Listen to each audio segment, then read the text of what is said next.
And I wanted to talk a little bit about my dog's barking. I wanted to talk a little bit about Japanese horror.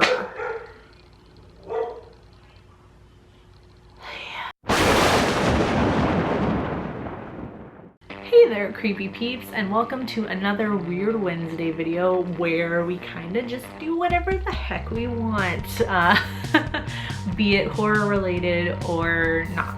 I feel like it's a good theme this week with like my previous movie review of The Witch, and I'm gonna watch, I don't know what I'm watching yet or what I'm gonna review yet for Sunday, but it'll definitely be a Japanese horror movie for sure.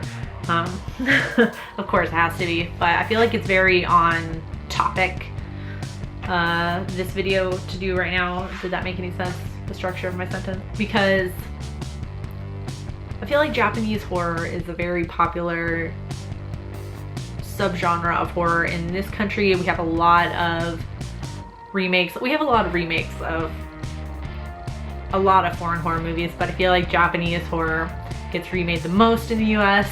Japanese horror movies in general, this is just in general, just like American horror movies, we have kind of like the majority characteristics, and then we have like, of course, I don't know if this is making any sense, but what I was gonna say was Japanese horror movies tend to focus more on ghosts and vengeful ghosts, I feel like, is the majority of, or just ghosts in general, or spirits coming back from the dead or something, is like the bulk of the subjects of their horror movies. Not saying that they don't have other horror movies out there, but those are especially the ones that get remade the most here, are the ones having to do with ghosts. They call them yurei, if I said that right. Those are, I think, I don't know how accurate I am on this, but I think yurei by definition is an angry ghost, if I'm not mistaken.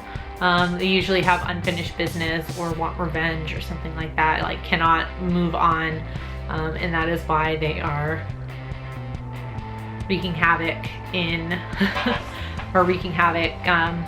for the living. There's usually a feeling of like impending doom in Japanese horror movies as well. It's very I don't know, I don't want to say like subtle really, but it's always like something coming or something like that. I don't know how to describe it, but it's definitely not as in your face. I feel like in general, American horror movies are a lot more in your face, big jump scares, loud noises, things zipping in front of the camera.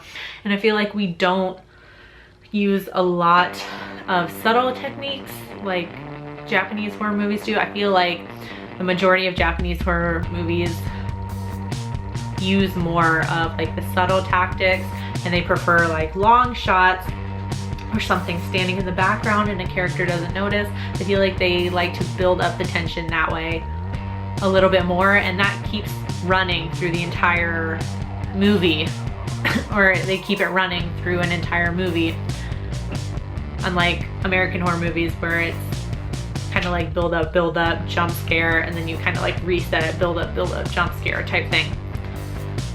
And that's why I love Japanese horror movies so much, because they use that subtle tension more, and I find that scarier than the jump scares, because I watch a lot of horror movies, so I feel like I can you can pretty much tell when the jump scares are coming. Like your typical horror movie is gonna cue you to when it's coming.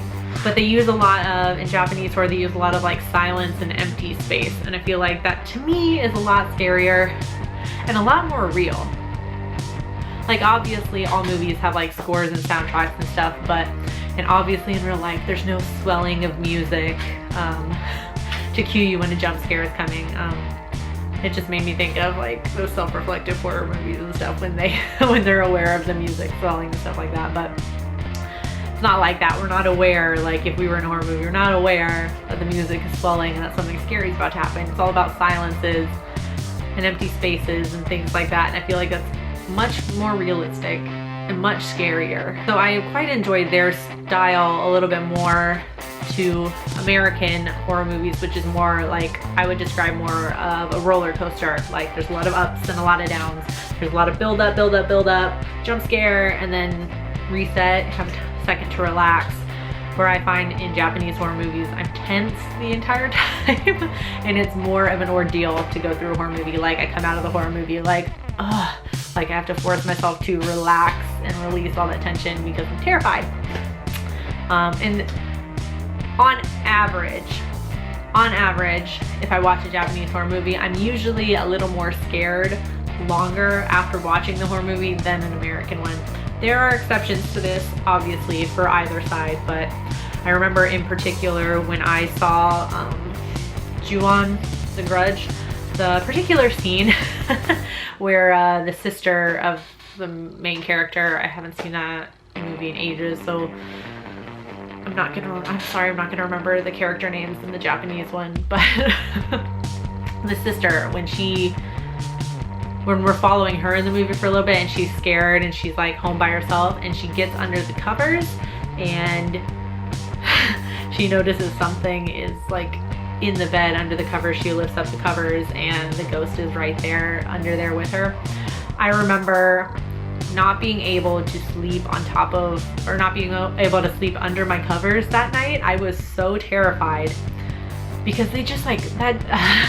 I will always cite that scene as to why I love Japanese horror movies, because that was just like, it's like they were completely aware of how blankets, like when you get into bed, like your blanket is like a metaphorical safety blanket, you know, it's a safety net.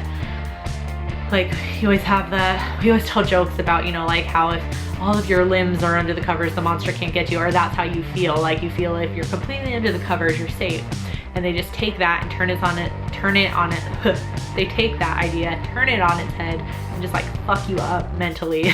Like, no, you're not even safe under the covers. Like she can get under there too, and she's gonna come and get you. Yeah, that scene fucked me up pretty bad. Yeah, I slept on top of my comforter that night. I would not get under the covers. I was so terrified. But yeah, I don't know if this is gonna be like a weird video. I kind of just wanted to talk about why I like Japanese horror movies, and I'll kind of carry this series on. I'll focus on different countries and what I like about their horror movies, and then obviously I'll relate it. Usually I'll try and relate it to like a review I've already done, or I'll do a review of a Japanese horror movie. Like for example, this coming Sunday, I'll watch something new that I haven't seen, Japanese horror movie, and review it. But I feel like this kind of related because that whole tension building thing is why I enjoyed The Witch. If you guys saw my previous movie review, which wasn't a Japanese horror movie, but that's a good example of an American one that kind of takes that idea and it works really well, at least for me. So let me know in the comment section down below what you think about Japanese horror movies, if you like them, hate them, don't feel a particular way or the other about them, and let me know what your favorite Japanese horror movies are in the comment section down below, as well as your favorite J-horror remake. What's your favorite American remake of a Japanese horror movie? Yeah. So if you did enjoy the video, please give it a thumbs up and feel free to subscribe to the channel if you'd like to see more of my face and hear more of my voice. And thank you if you were subscribed already. And until next time, stay strange. Bye.